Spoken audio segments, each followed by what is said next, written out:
आज मैं आपको बताऊंगा कि अगर आप दोनों के बीच में यानी कि हस्बैंड वाइफ में किसी प्रकार से कोई झगड़ा हो गया है और उस झगड़े के बाद कहीं ना कहीं आप ये चाहते हैं कि सर हम तो इस विवाद में पड़ना नहीं चाहते हैं और हमारा किसी प्रकार से समझौता हो जाए, तो आज मैं आपको बेसिक तरीका बताऊंगा जिस आधार पर आप अपने मतलब जो परिवार आपका टूटा हुआ बिखरा हुआ है, कहीं ना कहीं आप चाहते हैं कि सर कैसे करके समझौता हो जाए, चीजें जो खराब थी वो ठीक हो जाए। क्योंकि चाहता कोई नहीं लड़ाई लड़ना, कहीं ना कहीं मजबूरी हो जाती है एक दूसरे के व्यक्ति के ऊपर लड़ाई लड़ना। अगर महिला से आप पूछोगे तो वो कहीं ना कहीं वो भी ये कहेगी सर मुझे रखते नहीं है तो मैं मुकदमा ना करूं तो क्या करूं। अब वो उसी प्रकार से पुरुष के सब सामने स्थिति आती है तो पुरुष कहता है कि सर इसने मुकदमे कर दिए, अब मैं इसको रखूं तो कैसे रखूं। तो कहीं ना कहीं ऐसी असमंजस जैसी कंडीशन आ जाती है कि जहां पर आप दोनों का एक दूसरे के साथ रहना संभव नहीं होता है। आज मैं आपको बेसिक तरीका बताऊंगा, फिर उसके बाद एक एडवांस लेवल बताऊंगा कि किस तरीके से आप कहां कहां किन किन स्टेप्स को फॉलो करके आप अपना भविष्य सुधार सकते हैं और समझौता कर सकते हैं। मेरा मानना यह है कि एक बार व्यक्ति को मौका जरूर देना चाहिए, क्योंकि अगर कहीं ना कहीं कोई गलती हुई है तो उसको एक बार, एक प्रकृति का भी नेचर है, अगर आपसे कोई जघन्य अपराध भी हो गया है तो उसको एक बार मौका जरूर दिया जाता है कि आप अपने आप को सुधारें। लेकिन अगर यही कंडीशन परिस्थिति लगातार पनपती रहे, लगातार होती रहे, तो फिर आप ये समझिए कि ये कंडीशन ये अपराध नहीं है, फिर तो ये एक आदि वाली बात है कि व्यक्ति आदि हो गया है इन हरकतों को करने के लिए।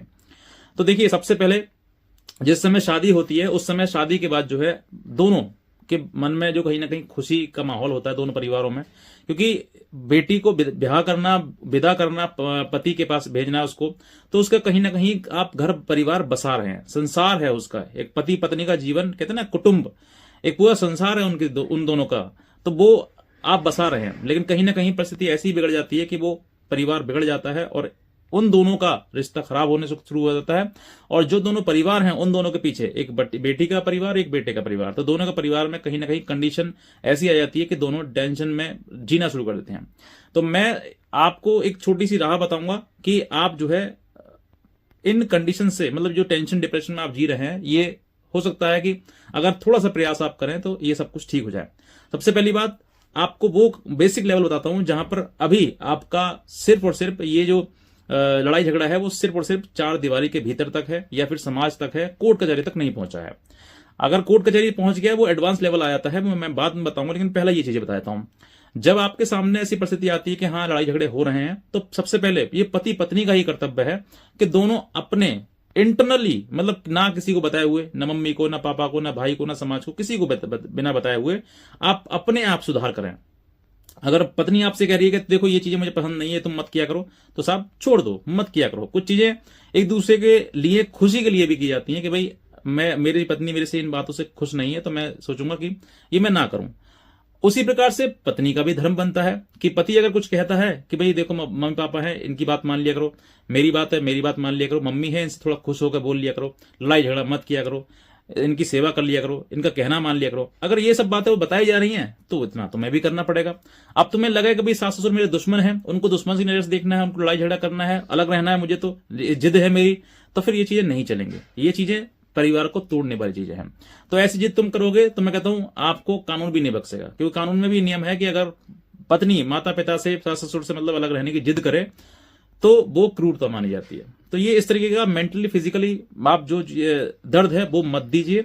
जैसे आप जा रही हैं मतलब दूसरे परिवार में जा रहे हैं तो उन सास ससुर को जो है अपने से ज्यादा बढ़कर सम्मान दीजिए, अपने से ज्यादा उनकी सेवा करिए, क्योंकि ये देखो ये बुजुर्ग माता पिता हैं, इनका आशीर्वाद जिसको भी लगता है ना वो फलता है, फूलता है, हर प्रकार से खुशी मिलती है उसको। लेकिन जिसको भी इनका मतलब अश्राप मिला, उन्होंने कोर्ट कचहरी के रास्ता देखे हैं, उन्होंने घर बर्बादी के रोज देखे हैं, उन्होंने जीवन बर्बादी का ओर देखा है। बुजुर्ग जो होते हैं वो इतने शक्तिशाली होते हैं कि उनके शरीर में दम हो ना हो, लेकिन उनके शब्दों में दम जरूर होता है, जो वो कहते हैं वो अटल हो जाता है। इसीलिए इनकी दुआएं लो, बद्दुआएं नहीं। कुछ समय, जितना समय बचा है, मैं कहूंगा, सोचूंगा कि आप जो है उन माता पिताओं की सेवा करें जितना हो सकता है, और हमेशा अच्छे बन के रहें, बुरे बनने की प्रयास ना करें कि मेरा ये रौद्र रूप है। आपकी जुबान में मिठास होनी चाहिए, आपकी जुबान ऐसी ना होनी चाहिए जो किसी को चुभती हो, और अगर आपने सीखा है चुभना तो थोड़ा सा बदलाव करना जरूरी है। बहरहाल अब ये सब चीजें आपके मतलब एक समाज में ये चीजें बिगड़ रही हैं, तो सोच कर देखिए कि इनको बनाने की प्रयास करें। अगर आप एक दूसरे से बात नहीं करना चाहते हैं, बात नहीं आपकी पसंद आ रही है, तो आप अपने ही परिवार में, अपने परिवार मतलब लड़के की परिवार में, लड़का जहां पर है उनकी मम्मी पापा से कंप्लेन कर दो कि देखो ये ऐसा करते हैं, नहीं सुधर रहे हैं तो खुद को सुधार लो। ज्यादा सुधारना किसी को ये हो जाता है कि वो व्यक्ति तुम्हें ही फिर कहीं ना कहीं सुधार देता है, कि तुम्हें ही बदल देता है। तो उसको मत बदलो, खुद को बदलना शुरू कर दो। चलो ठीक है, मेरे नसीब में है, जैसा आदमी मुझे मिल गया, अब ठीक है, छोड़ो, मुझे सुधार लेना, मुझे चेंज कर लेना, मैं खुद को चेंज कर लेती हूं। तो चेंज कर लो, एक बदलाव ही तो है, जीवन ही तो है। अगर तुम खुद को सुधार लोगी तो सामने सुधर जाएगा, नहीं सुधरता है तो जीवन तो कम से कम ठीक रहेगा, पति के साथ तो जीवन बीतेगा आपका, इतना तो रहेगा, इतना ही बहुत है। अब मान लीजिए ये चीजें यहां तक रही, अब इससे आगे बढ़ गई, चीजें ना संभल रही हैं, आप भी नहीं संभल रहे, वो भी नहीं संभल रहा, परिवार भी नहीं सुन रहा है उसका, तो फिर आप जो है अपने बिचौलिया से बात करें कि भाई बिचौलिया, इस तरह की चीजें हो रही हैं, नहीं समझ में आ रही है, क्या करें क्या ना करें। फिर चीजें बढ़ती चली जाती हैं। फिर परिवार में आप अपने माता पिता से भी कंप्लेंट कर सकते हैं कि मेरा जो है, जो बोले सच बोले, बढ़ा चढ़ा कर ना बोले, मम्मी ऐसे, मम्मी वैसे, मम्मी नहीं, जितना हो सकता है, जितनी कंप्लेंट हो सकती है, जितनी बात है, सच्चाई की बात है, बोले कि ये ऐसे करते हैं, या उनकी मम्मी ऐसे करती है, या वो ननद मेरी ऐसे करती है। तो देखो, सबसे सर्वोत्तम तुम्हारे लिए पति ही है। अपने पति की बात सुने, अपने पति के अकॉर्डिंग चले। दुनिया जितना मतलब समझ सकता है संभालो, नहीं समझ सकता तो फिर पति सर्वोत्तम है, सर्वोच्च है। अब वहां तक भी बात मान लीजिए नहीं बन रही है, मैं हर तरीके से नेगेटिव सोचते चले जाता हूं, नहीं बन रही है, क्योंकि बनाने के प्रयास करिए। बनाना ऐसा, देखो कोई नहीं चाहता है कि शादी करके हम अपनी पत्नी को अलग करें अपने हिसाब से। कहीं ना कहीं परिस्थिति ऐसी आ जाती है, ऐसी क्रिएट कर देते हैं आप कि आपके कहीं ना कहीं अलग करना पड़ जाता है, कहीं ना कहीं पार्टनर अलग हो जाते हैं। कोई नहीं चाहता है, ना पत्नी चाहती है ना पति ही चाहता है, लेकिन दोनों की भावनाएं, दोनों के विचार मैच नहीं करते हैं, और इस वजह से दोनों अलग होना शुरू कर देते हैं। और वो विचार ना मिलने की वजह से ही छोटी छोटी चीजें पर झगड़ा होने लगता है। कुछ लोगों का ये होता है कि उनका पास्ट बीच में आ जाता है, कि साहब उनका कभी बॉयफ्रेंड रहा था या गर्लफ्रेंड रही थी उस लड़के की, तो बीच में आया था, तो झगड़े होना शुरू हो जाते हैं। मतलब कहीं ना कहीं ये चीजें, झगड़े ऐसे हो जाते हैं कि आप काफी सॉल्व करने की प्रयास करते हैं, लेकिन होते नहीं है। अब आप सेकंड स्टेप बढ़ जाता है, जब चीजें नहीं संभलती हैं, तो फिर अब समाज भी नहीं साथ दे रहा, ना समाज कोई सुन रहा है, ना कोई पंचायत हो रही, ना कोई सॉल्यूशन निकल रहा है, तो फिर सेकंड स्टेप आ जाता है आपका कानून। और जैसे ही आपके बीच में कानून आता है, तो फिर देखो कानून में फैसला किसी प्रकार से आपको फिर कानून के अनुसार ही होगा। जब कानून में बात आ जाती है तो फिर कानून के अकॉर्डिंग ही फैसला होता है। फिर आपके बीच में माता पिता का कोई मतलब नहीं है, फिर तो कानून ही करेगी, जैसे भी करेगी। क्योंकि अब जो है, अब तक बात आपकी घर परिवार में ना सुधर पाई, तो फिर कानून क्या सुधारेगी? कानून भी लास्ट में यही कहेगी, कहीं तुम जाओगे वहां पर आपकी काउंसलिंग होगी, और काउंसलिंग होने के बाद जो है सिर्फ आपसे दो ही शब्द पूछे जाएंगे, साथ रहना है या फिर नहीं रहना है। आप कितना भी आगे बढ़ जाओ, कोर्ट कचहरी से आगे ऊपर हाई कोर्ट में पहुंच जाओगे, वहां पे मेडिएशन होगा, वहां पे भी काउंसलिंग होगी कि ऐसा नहीं करना। जो मैं आज बात आपको समझा रहा हूं ना, वो आपको बात वहां पे भी समझाई जाएगी कि ऐसे नहीं करते हैं, परिवार तोड़ना सही नहीं है, अच्छा नहीं है। और यही बात समझाने के बाद लास्ट में यही पूछा जाएगा, साथ रहना है नहीं रहना ये बताओ। और अगर साथ नहीं रहना है तो सेटलमेंट करना है, कैसे करना है, फिर सेकंड ऑप्शन आ जाएगा। कहने का मतलब गोल है दुनिया, घुमा फिरा के वहीं पर आ जाएगी जहां पर आपने शादी करी थी। शादी का मतलब साथ रहना होता है ना। शादी का मतलब ये तो नहीं कि साथ शादी करो अलग हो जाओ, नहीं। तो यही चीज लास्ट में आपसे ये पूछा जाएगा कि आप साथ में रहना है या नहीं रहना है। अब यहां पर कंडीशन, जब मुकदमेबाजी शुरू हो जाती है, महिला के पास मतलब कानूनी अधिकार है कि भाई दहेज का मुकदमा लगा देते हैं, मेंटेनेंस का मुकदमा कि भाई दबा कर रखेंगे हम उसको, वो डरेगा हमसे। देखो, डरता आज के टाइम में कोई नहीं है, दबता कोई भी नहीं है, कानून है। फिर कानून की परिस्थिति आ जाती है, तो फिर कानून महिला के द्वारा है, तो फिर पुरुष के द्वारा भी कहीं ना कहीं अप्लाई की जाती है। तो उसी प्रकार से जब कानून में बात आ जाती है, तो फिर महिला कंडीशन ये रख देती है कि सर पहले जो है मैं इनके साथ में रहूंगी, और रहने के बाद देखूंगी कि ये मुझे सही रखेंगे कि नहीं रखेंगे। अगर मुझे सही रखा तो मैं मुकदमे खत्म कर लूंगी, और अगर सही नहीं रखा तो मेरे मुकदमे कंटिन्यू रहेंगे। आप कंडीशन लगा दी, यही कंडीशन आपको समझौता आपका होने ही नहीं देती है।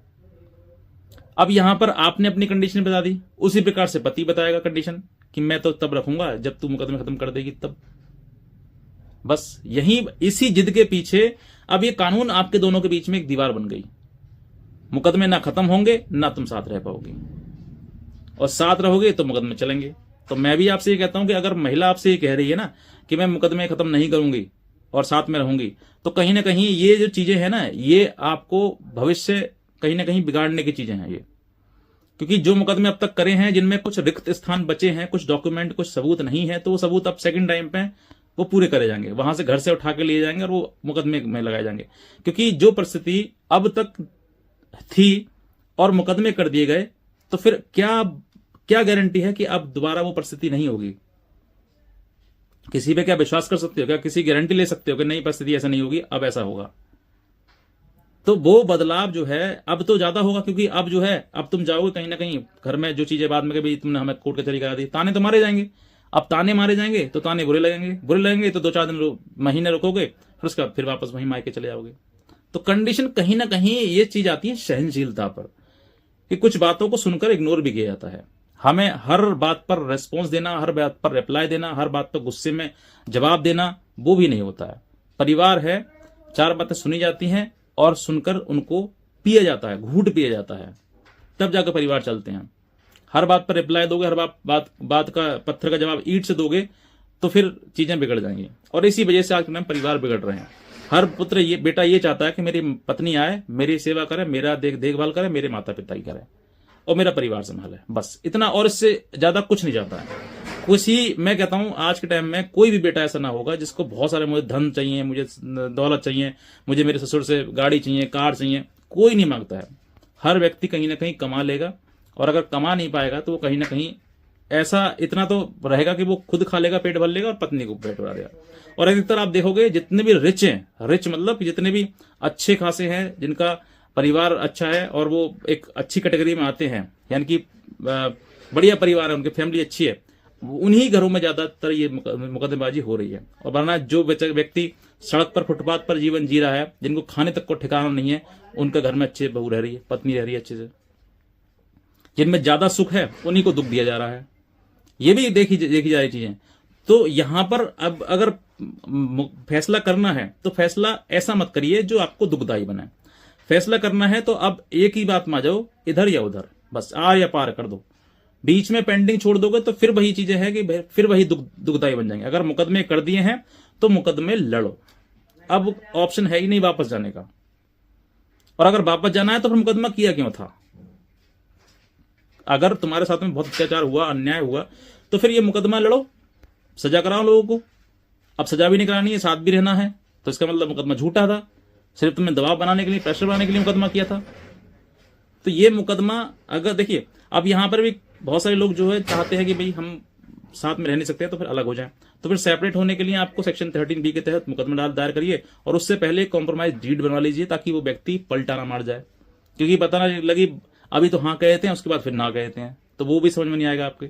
चेंज, बदलाव होता रहेगा। तो इसलिए पहले कॉम्प्रोमाइज एक डीड बनवा लें, और उसके बाद फिर सेक्शन 13B के तहत मुकदमा डालें, और फिर दोनों सेपरेट हो जाएं। क्या लेना है, क्या देना है, ये चीज आप सब कुछ डिसाइड कर लें, आप स्वयं, दोनों पार्टीज, तब जाकर वो कॉम्प्रोमाइज हो जाएगा।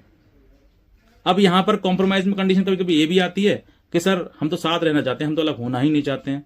तो देखो परिस्थिति अगर ज्यादा खराब हो गई, अत्यंत परेशान, बहुत दिक्कत आ गई है, तो देखो अगर एक पार्टनर मना कर रहा है कि मैं नहीं रह सकता हूं साथ, और दूसरा जबरदस्ती जिद कर रहा है, तो मैं कहता हूं ये रिश्ते प्रेम के होते हैं। संबंध जो है, ये रिश्ते जो है, ये पति पत्नी का संबंध जो है वो प्रेम का रिश्ता है। कोई कोर्ट कचहरी, कानून या जबरदस्ती से नहीं चलाया जा सकता है। आप एक चाहता है कि मैं रहूंगा, एक चाहता है नहीं रहूंगा, तो संभव नहीं है। दोनों चाहेंगे, रहेंगे, तभी संभव हो सकता है। तो जबरदस्ती ना करें, उसको जीवन जी रहे हैं तो जीने दीजिए, चलो ठीक है तुम्हारी इच्छा है, नहीं रख रहे हो, नहीं रहना चाहते हो, तुम मत रहो, अलग हो जाओ, सेपरेट हो जाओ। लेकिन अन्यश्री झूठे मुकदमे डाल के किसी को परेशान करना। और हाँ, एक चीज बताता हूं आपके लिए कि जो महिलाएं शादी के बाद उन्हें लगता है कि हाँ हम साथ में नहीं बन पाएगी, नहीं रह पाएंगे, तो आजकल ये भी चल रहा है कि वो 2, 3, 4, 5 मुकदमे डालते हैं, और डालने के बाद दूसरे पार्टी को हिरास करते हैं। हिरास करने के बाद फिर डिमांड करते हैं पैसे की, कि जो हमने दिया वो इतना पैसा है, इतना दो, तभी हम मुकदमे वापस करेंगे, अन्यथा नहीं करेंगे। अगर पैसे की बात बीच में आ गई है तुम्हारे, तो ये मत समझना कि अब वो मेरी पत्नी है। अब आपका रिश्ता टूट चुका है, अब बात सिर्फ और सिर्फ पैसे की रह गई है, बाकी और कुछ नहीं। पैसा दो, समझौता कर लो, तो इसका मतलब यही है कि ना वो पत्नी आपकी पत्नी मानती है आपको, और ना आप उसको पत्नी माने। सिर्फ और सिर्फ पैसे की बात चल रही, तो पैसे की बात करें और वहीं पर अपने रिश्ते को एंड कर दें। ये मैं बता रहा हूं क्योंकि बहुत सारे लोगों के सामने स्टेटमेंट कहीं ना कहीं आ जाता है कि पैसा दो भैया, तब जाके हम समझौता कर लेंगे, हम मुकदमा खत्म कर लेंगे, हम नहीं लड़ना चाहते हैं। तो ऐसी परिस्थिति में आप पैसा ना दें, मुकदमा लड़ लें फिर, क्योंकि अब जो है आपकी लड़ाई पत्नी से नहीं बल्कि एक दुश्मन से होने वाली है, क्योंकि वो व्यक्ति सिर्फ और सिर्फ आपके पैसे पे नजर है उसकी। तो ये परिस्थिति आपको देखनी है कि किस तरीके से मुझे हैंडल करना है और किस तरीके से इन चीजों को समझना है, क्योंकि आज के टाइम में शादियां कम और बर्बादियां ज्यादा हो रही हैं। जीवन शादी करने के उम्र में जहां शादी होती है वहां पर शादी के बाद जो है व्यक्ति अपनी लाइफ को एंजॉय करता है, आपको अपने परिवार को आगे बढ़ाता है, तो क्या आता है, मुकदमे आ जाते हैं बीच में। शादी के बाद फिर वो कोर्ट कचहरी थाने शुरू हो जाते हैं। तो ऐसी शादी मत करिए जो बर्बादी का कारण बन जाए। और जहां पर रही बात समझौते की, तो जहां चाहे वहां समझौता कर लीजिए। ये पति पत्नी का मैटर है, कोई हीनियस क्राइम नहीं है। आपने कोई कत्ल मर्डर वगैरह नहीं कर दिया, बहुत बड़े अपराधी नहीं है आप, एक साधारण से व्यक्ति हैं। आपने पढ़ाई लिखाई करके अपना जीवन अच्छा किया था, लेकिन एक रिश्ता टूटने से, रिश्ता खराब होने से जो है आज परिस्थिति ऐसी आ गई है कि आप साधारण से व्यक्ति, आपका पूरा परिवार क्रिमिनल बन गया है। आप दहेज के लोभी हैं, आप एक्यूज्ड हैं, आप अपराधी हैं, आपके नाम के पीछे अभियुक्त लगता है, अभियुक्त, एक्यूज्ड। तो ये आपकी स्टेटस है जो आज आपका बन चुका है। तो इसलिए इस स्टेटस को किस तरीके से बदलना है, किस तरीके से आप चेंज करना है, ये आप समझ सकते हैं। और रही बात समझौते की, समझौते आप कर सकते हैं, जब चाहें तब कर सकते हैं, लेकिन किसी प्रकार से आप ऐसा ना हो कि समझौते के नाम पर धोखाधड़ी हो जाए आपके साथ। एक बेहतर वकील की आपको आवश्यकता है, बेहतर एडवोकेट की आवश्यकता है आपके लिए, जो आपको सही टाइम पर, time to time, step by step आपको हर चीज बताता रहे कि किस तरीके से इन सब चीजों से आपको डील करना है। बिना एडवोकेट के अगर आप करोगे तो कहीं ना कहीं दिक्कतें आ जाएंगी और कहीं ना कहीं किसी प्रकार से आप फंस भी सकते हो, क्योंकि आज के टाइम में ये धोखेधड़ी बहुत चल रहे हैं और इसी वजह से आज के टाइम में रिश्ते भी टूट रहे हैं। रिश्ता बना रहा है तो बनाने की रास्ते पे चलिए, और अगर खत्म हो चुका है, अब नहीं बचेगा, तो फिर उसी रास्ते पे चल पड़िए। कहीं ना कहीं कुछ ना कुछ तो रास्ता अब निकलेगा जिससे आप बाहर निकलेंगे इससे, वरना हाथ पे हाथ रख कर बैठे रहने से जीवन बर्बाद ही हो रहा है, आपका समय निकल ही रहा है, वापस कुछ नहीं आएगा। मान सम्मान, रुपया, पैसा, अपमान सब वापस आ जाएगा और चला जाएगा, लेकिन समय कोई वापस नहीं आएगा। आज आप 30 साल के हैं, दोबारा से 30 तक नहीं रहेंगे, बढ़ ही रहे हैं। इतने कहना चाहूंगा। अगर कुछ आपको अच्छा लगा तुरंत इसको शेयर करिएगा उन लोगों के साथ में जो आज भ्रमित हैं कि समझौता करें या फिर ना करें। आज का वीडियो देखने के बाद धन्यवाद।